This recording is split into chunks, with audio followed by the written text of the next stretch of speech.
ओम जी एक कुख्यात मुजरिम है जिसका नाम है बाबा रामपाल। ये एक बहुत बड़ा क्रिमिनल है। अभी जेल में ये उम्र कैद काट रहा है। वजह क्या थी वो आप पढ़ सकते हैं, वो हमारा मसला नहीं है, ठीक है। तो काफी संगीन धारा इस पे लगी थी और अभी ये उम्र कैद भुगत रहा है और इसके ही चेले हैं या अनुयायी हैं। ये फेसबुक, इंस्टाग्राम पर और यूट्यूब आदि पर वीडियो बनाते रहते हैं और लोगों को एक दो श्लोक दिखाकर जो है वो बहकाते हैं हिंदुओं को, कि चलो हिंदुओं को किसी प्रकार से बेवकूफ बना देते हैं। ऐसी ही इनकी एक रील है, दो रील है एक्चुअल में, जो कि बड़ी वायरल हो रही थी और लोग बार बार मेरे को कह रहे थे गुरुजी इसका उत्तर दीजिए, उत्तर दीजिए। तो चलिए आज फाइनल मैं उत्तर दे ही रहा हूं, ठीक है। दोनों में ये बता रहे हैं कि श्री रामचंद्र जी और श्री कृष्णचंद्र जी जो हैं, ठीक है, यह दोनों शिकार किया करते थे, ठीक है।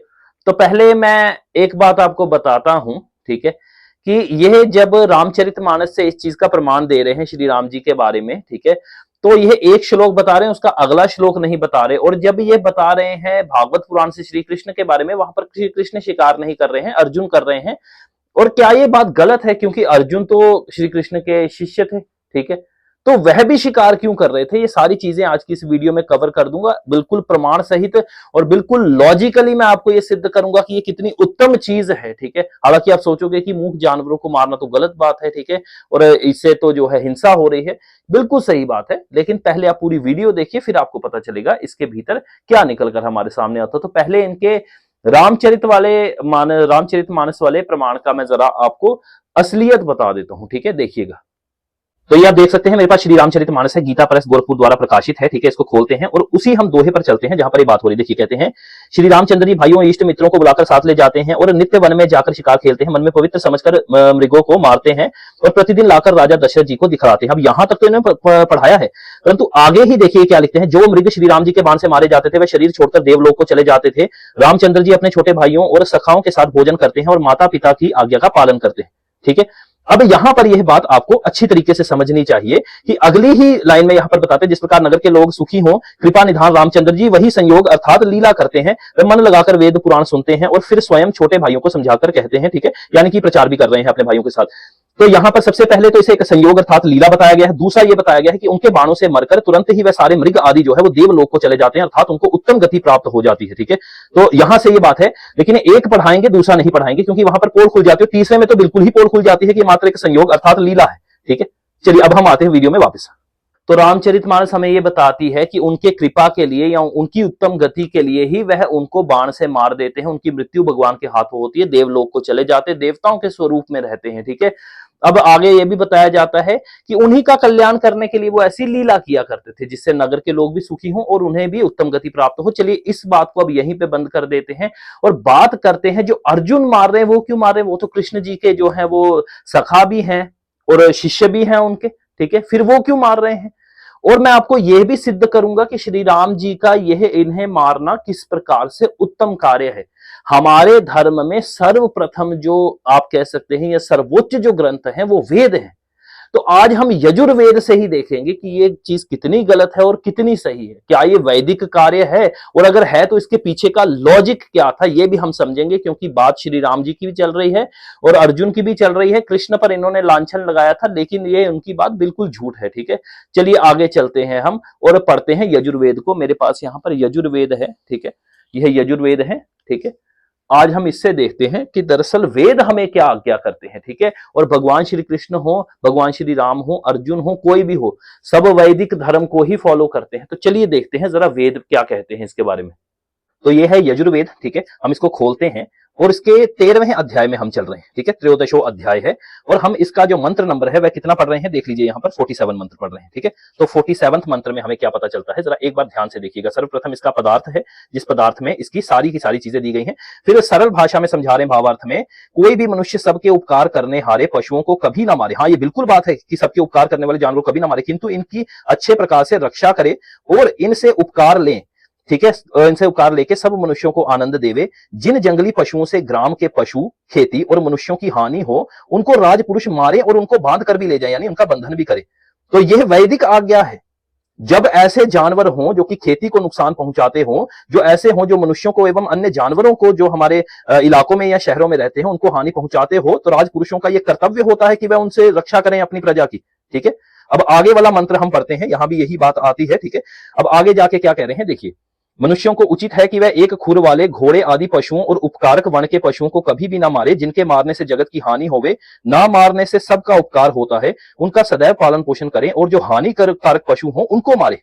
ठीक है, तो यह राज पुरुषों के लिए आज्ञा है जो भी राज कर रहे हैं। अब आप बोलेंगे कि हो सकता है अभी भी आपको संतुष्टि नहीं हो रही, तो चलिए मैं अब आपको डिटेल में बताता हूं कि दरअसल ये चीजें कैसे कार्य करती थी। अब ये बिल्कुल हो सकता है कि आप कहें कि नहीं भाई मेरे को तो अभी भी अच्छा नहीं लग रहा पढ़ के, तो मैं आपसे एक बात पूछता हूं, क्या यहां पर सभी लोगों को हिंसा करने की आज्ञा दी गई है? नहीं, केवल राजपुरुषों को। आज भी यदि आपके किसी गांव में, किसी देहात में, किसी कस्बे में कोई जंगली जानवर घुस आता है तो आप क्या करते हैं? आप गवर्नमेंट को फोन करते हैं ना, यानी कि आप राजतंत्र को फोन करते हैं और कहते हैं भाई इनसे हमारी रक्षा करिए। ठीक है, और सोचिए राजतंत्र में बैठा हुआ कोई व्यक्ति कहे कि नहीं भाई मैं नहीं आ सकता हूं, आप इनसे खुद निपट लीजिए, क्योंकि मैं आऊंगा तो मुझे इसका बंधन करना पड़ेगा या इसको गोली भी मारनी पड़ेगी। ठीक है, तो मैं आकर आपको नहीं बचाऊंगा। आपके जानवर मरते हैं मर जाए, खेती उजड़ती है उजड़ जाए, आपके बच्चों तक को खा जाए, आपके माँ बाप को वह जंगली जानवर खा जाए, मुझे कोई लेना देना है, क्योंकि मैं अहिंसावादी हूं। ठीक है, मैं बहुत बड़ा हिंदू हूं या फिर बहुत बड़ा सनातनी हूं और मैं आपको नहीं बचाने आ रहा हूं, ना ही अपने किसी राज व्यक्ति को भेज रहा हूं। यानी कि आज हम कहेंगे म्युनिसिपैलिटी या फिर वाइल्ड लाइफ वालों को, कुछ भी कह लीजिए। ठीक है, मैं उनको नहीं भेजूंगा, ना ही मैं स्वयं आऊंगा। ठीक है, क्योंकि मेरे पास सारा प्रबंध है, मैं उसको गोली भी मार सकता हूं यदि वो किसी पर हमला करने लगे, लेकिन मैं नहीं करूंगा क्योंकि मैं तो अहिंसा का प्रतीक हूं। ठीक है, तो ये उस व्यक्ति की अपनी मूर्खता कहलाएगी। ठीक है, एक जानवर को ना मारकर यदि वो जानवर 20 लोगों को मार देता है तो आपको 20 लोगों की हत्या लगती है। और ये कार्य राजपुरुषों का है, हर आते जाते को शिकार की यहां पर अनुमति नहीं दी गई है। ठीक है, और यह भी बताया गया है जो उपकार करने हारे जो सारे के सारे पशु हैं उनकी सेवा करनी चाहिए, उनकी रक्षा करनी चाहिए। और अगले मंत्रों में यह भी बताया जाता है ऐसे ऐसे जो होते हैं, जो पशु होते हैं, ठीक है, यदि इनको कोई मारे जो किसी की खेती नहीं उजाड़ते, किसी पर हमला नहीं करते, तो ऐसे पुरुषों को जो है दंड भी देना चाहिए। ठीक है, तो यहां पर जो हिंसा हिंसा आप करते हो वो हिंसा नहीं होती, जो और अहिंसा अहिंसा जो आप सोचते हो वो अहिंसा नहीं होती। ठीक है, अहिंसा वह होती है जो वेद की आज्ञा हो, और हिंसा भी वही होती है जो वेद की आज्ञा हो, क्योंकि ये प्रैक्टिकल चीज है बिल्कुल।